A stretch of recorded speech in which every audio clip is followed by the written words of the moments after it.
जय श्री राम भक्तों। फागुन मास का पावन महीना चल रहा है। उस पावन महीने में हम कुछ भी दान पुण्य कथा भजन कीर्तन स्नान ध्यान जप करते हैं, उसका हमें करोड़ों करोड़ों गुना शुभता फल की प्राप्ति होती है। फाल्गुन के महीने में होलाष्टक लगती है। इन दिनों में अगर हम भगवान का नाम कीर्तन जप करते हैं तो उससे हमारे शरीर को, हमारे घर में बचाव रहता है। नेगेटिविटी से हमारे ऊपर प्रभाव नहीं पड़ता है, क्योंकि सारे नवग्रह जो है इस टाइम पे थोड़े कमजोर हो जाते हैं। तो हमें जो है भगवान का नाम कीर्तन ज्यादा से ज्यादा करना चाहिए। बोले विष्णु भगवान की जय। श्री कृष्ण गोविंद हरे मुरारी, हे नाथ नारायण वासुदेवा। श्री कृष्ण गोविंद हरे मुरारी, हे नाथ नारायण वासुदेवा। आज हम श्रीमद् भागवत गीता जी के 10वें अध्याय का महात्म का स्मरण करेंगे। अब भगवान शिव कहते हैं, सुंदरी, तुम 10वें अध्याय के महात्म की परम पावन कथा सुनो, जो स्वर्ग रूपी दुर्ग में जाने के लिए सुंदर सोपान और प्रभाव की चरम सीमा है। काशीपुर में धीर बुद्धि नाम से विख्यात एक ब्राह्मण था, जो मुझ में प्रिय नंदी के समान भक्ति रखता था। वह पावन कार्तिक के अर्जन में तत्पर रहने वाला, शांत चित्त और हिंसा, कठोरता एवं दुस्साहस से दूर रहने वाला था। जितेंद्रिय होने के कारण वह निवृत्ति मार्ग में ही स्थित रहता था। उसने वेद रूपी समुद्र का पार पा लिया था। वह संपूर्ण शास्त्रों के तात्पर्य का ज्ञाता था। उसका चित्त सदा मेरे ध्यान में संलग्न रहता था। वह मन को अंतरात्मा में लगाकर सदा आत्म तत्व का साक्षात्कार किया करता था। अतः जब वह चलने लगता, तब मैं प्रेम वश उसके पीछे दौड़ दौड़ कर उसे हाथ का सहारा देता रहता था। यह सब देखकर मेरे पार्षद भृंगी ऋषि ने पूछा, भगवान, इस प्रकार भला किसने आपका दर्शन किया होगा? इस महात्मा ने कौन सा तप, होम अथवा जप किया है कि स्वयं आप ही पद पद पर इसे हाथ का सहारा देते चलते हैं? भृंगी ऋषि का यह प्रश्न सुनकर मैंने इस प्रकार उत्तर देना आरंभ किया। एक समय की बात है, कैलाश पर्वत के पार्श्वभाग में पूर्णांग वन के भीतर चंद्रमा की अमृतमय किरणों से धुली हुई भूमि में एक वेदी का आश्रय लेकर मैं बैठा हुआ था। मेरी बैठने के क्षण भर बाद ही सहसा बड़े जोर की आंधी उठी। वहां के वृक्षों की शाखाएं नीचे ऊपर होकर आपस में टकराने लगी। इतनी ही टहनियां टूट टूट कर बिखर गई। पर्वत की अविचल छाया भी हिलने लगी। इसके बाद वहां महान भयंकर शब्द हुआ, जिससे पर्वत की कंदराएं प्रतिध्वनित हो उठी। तदनंतर आकाश से कोई विशाल पक्षी उतरा, जिसकी कांति काले मेघ के समान थी।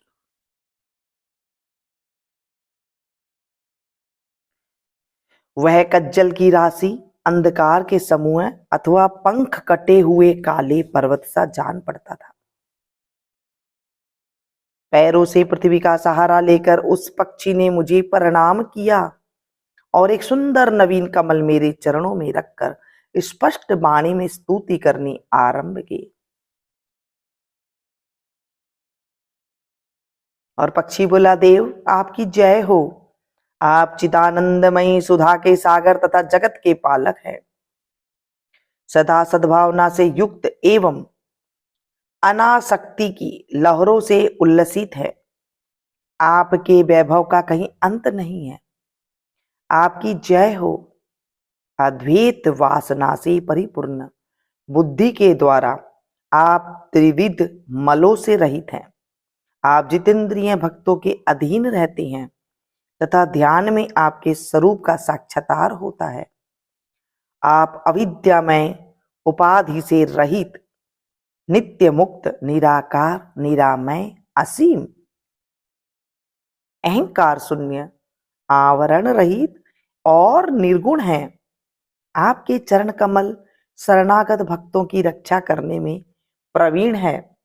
आपके भयंकर ललाट रूपी महासर्प की विश्व ज्वाला से आपने कामदेव को भस्म किया है। आपकी जय हो। आप प्रत्यक्ष आदि प्रमाणों से दूर होते हुए भी प्रामाण्य स्वरूप है। आपको बार बार नमस्कार है। चैतन्य के स्वामी तथा त्रिभुवन रूपधारी आपको प्रणाम है। मैं श्रेष्ठ योगियों द्वारा चुंबित आपके उन चरण कमलों की वंदन करता हूं जो अपार भव पाप के समुद्र से पार उतारने में अद्भुत शक्तिशाली है। महादेव साक्षात बृहस्पति भी आपकी स्तुति करने की धृष्टता नहीं कर सकते। सहस्त्र मुख वाले नागराज शेष में भी इतनी चातुरी नहीं है कि वे आपके गुणों का वर्णन कर सके। फिर मेरे जैसी छोटी बुद्धि वाले पक्षी की तो विषाद ही क्या है। इस प्रकार उस पक्षी के द्वारा किए हुए स्तोत्र को सुनकर मैंने उससे पूछा, विहंगम, तुम कौन हो और कहां से आए हो? तुम्हारी आकृति तो हंस जैसी है मगर रंग कोए का मिला है। तुम जिस प्रयोजन को लेकर के यहां आए हो उसे बताओ। तब पक्षी बोला, देवेश, मुझे ब्रह्मा जी का हंस जानिए। धुरजटे, जिस कर्म से मेरे शरीर में इस समय ये कालिमा आ गई है उसे सुनिए। प्रभु, यद्यपि आप सर्वज्ञ है, अतः आपसे कोई भी बात छुपी हुई नहीं है। तथापि यदि आप पूछते हैं तो मैं बतलाता हूं। सौराष्ट्र सूरत नगर के पास एक सुंदर सरोवर है जिसमें कमल लहलाते रहते हैं। उसी में से बाल चंद्रमा के टुकड़े जैसे श्वेत मृणालों के ग्रास लेकर मैं बड़ी तीव्र गति से आकाश में उड़ रहा था। उड़ते उड़ते सहसा वहां से पृथ्वी पर गिर पड़ा। जब होश में आया और अपने गिरने का कोई कारण न देख सका तो मन ही मन सोचने लगा, अहो, यह मुझ पर क्या आ पड़ा। आज मेरा पतन कैसे हो गया। पके हुए कपूर के समान मेरे श्वेत शरीर में यह कालिमा कैसे आ गई।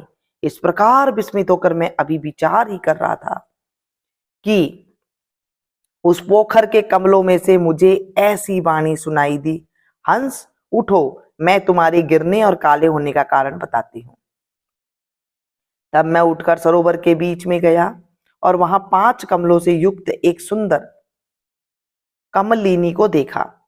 उसको प्रणाम करके मैंने प्रदक्षिणा की और अपने पतन का सारा कारण पूछा। तब कमलिनी बोली, कल हंस, तुम आकाश मार्ग से मुझे लांग कर गए हो। उसी पातक के परिणामवश तुम्हें पृथ्वी पर गिरना पड़ा है तथा उसी के कारण तुम्हारे शरीर में कालिमा दिखाई देती है। तुम्हें गिरा देखकर मेरे हृदय में दया भर आई और जब मैं इस मध्यम कमल के द्वारा बोलने लगी हूं, उस समय मेरे मुख से निकली हुई सुगंध को सूंघकर 60,000 भंवरे स्वर्ग लोक को प्राप्त हो गई हैं।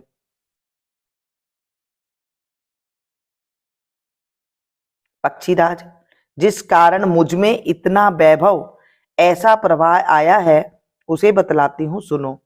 इस जन्म में, पहले तीसरे जन्म में मैं इस पृथ्वी पर एक ब्राह्मण की कन्या के रूप में उत्पन्न हुई थी। उस समय मेरा नाम सरोज वदना था। मैं गुरुजनों की सेवा करती हुई सदा एकमात्र पवित्रता के और पतिव्रत के पालन में तत्पर रहती थी। एक दिन की बात है, मैं एक मैना को पढ़ा रही थी। इससे पति सेवा में कुछ विलंब हो गया। इससे पति देवता कुपित हो गए और उन्होंने मुझे शाप दे दिया, पापिन, हे पापिनी, तू मैना हो जा। मरने के बाद यद्यपि मैं मैना ही हुई, तथापि पतिव्रत के प्रसाद से मुनियों के ही घर में मुझे आश्रय मिला। किसी मुनि कन्या ने मेरा पालन पोषण किया। मैं जिनके घर में थी वे ब्राह्मण प्रतिदिन प्रातःकाल विभूति योग नाम से प्रसिद्ध गीता के 10वें अध्याय का पाठ करते थे और मैं उस पापहारी अध्याय को सुना करती थी। विहंगम काल आने पर मैं मैना का शरीर छोड़कर 10वें अध्याय के माध्यम से स्वर्गलोक में अप्सरा हुई। मेरा नाम पद्मावती हुआ और मैं पद्मा की प्यारी सखी हो गई। एक दिन मैं विमान से आकाश से विचर रही थी। उस समय सुंदर कमलों से सुशोभित इस रमणीय सरोवर पर मेरी दृष्टि पड़ी और इसमें उतरकर ज्यों ही मैंने जल क्रीड़ा प्रारंभ की, त्यों ही दुर्वासा मुनि आ धमके। उन्होंने वस्त्रहीन अवस्था में मुझे देख लिया। उनके भय से मैंने स्वयं ही एक कमलिनी का रूप धारण कर लिया। मेरे दोनों पैर 2 कमल हुए,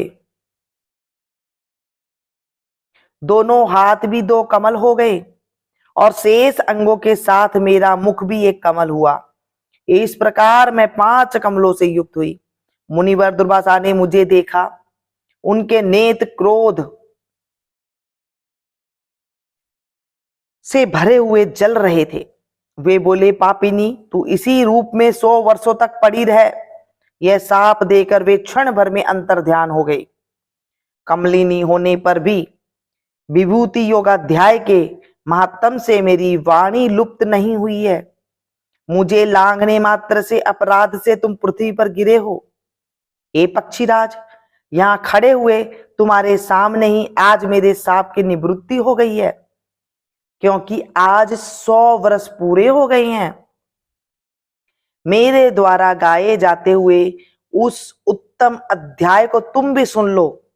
उसके श्रवण मात्र से तुम भी आज ही मुक्त हो जाओगे। यों कहकर पद्मिनी ने स्पष्ट एवं सुंदर वाणी में 10वें अध्याय का पाठ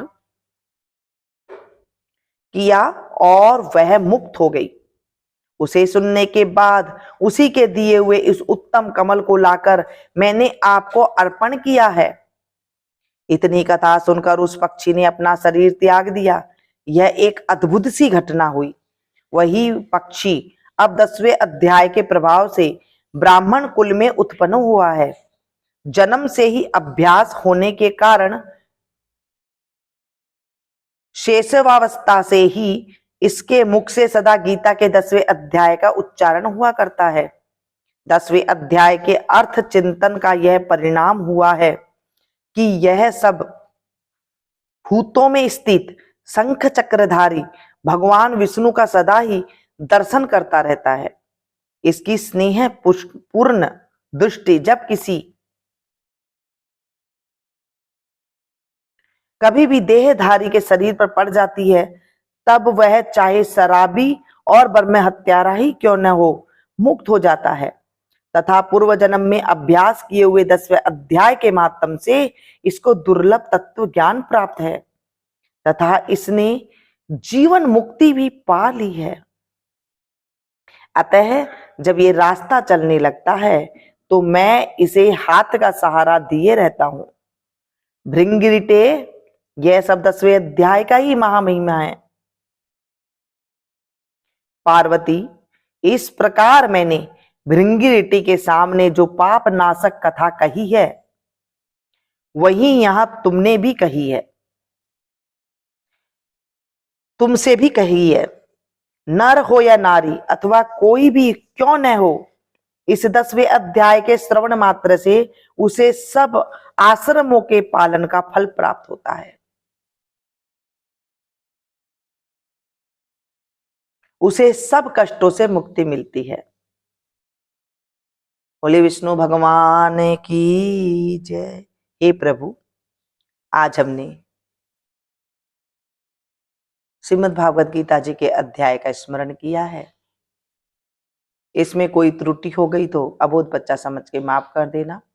अधूरी हो तो इसे पूरी करना, पूरी हो तो हे मेरे प्रभु, हे मेरे नारायण इसे स्वीकार करना। इस कथा को, इस महात्म को जो सुने सुनाए हुंकारा भरे, उनके जीवन से भी कष्टों की निवृत्ति करना। बोले विष्णु भगवान की जय। राधे राधे जपो चले आएंगे बिहारी, राधे राधे जपो चले आएंगे बिहारी, आएंगे बिहारी चले आएंगे बिहारी, आएंगे बिहारी चले आएंगे बिहारी, राधे राधे जपो चले आएंगे बिहारी, राधे राधे जपो चले आएंगे बिहारी। बोले विष्णु भगवान की जय। कृष्ण कन्हैया लाल की।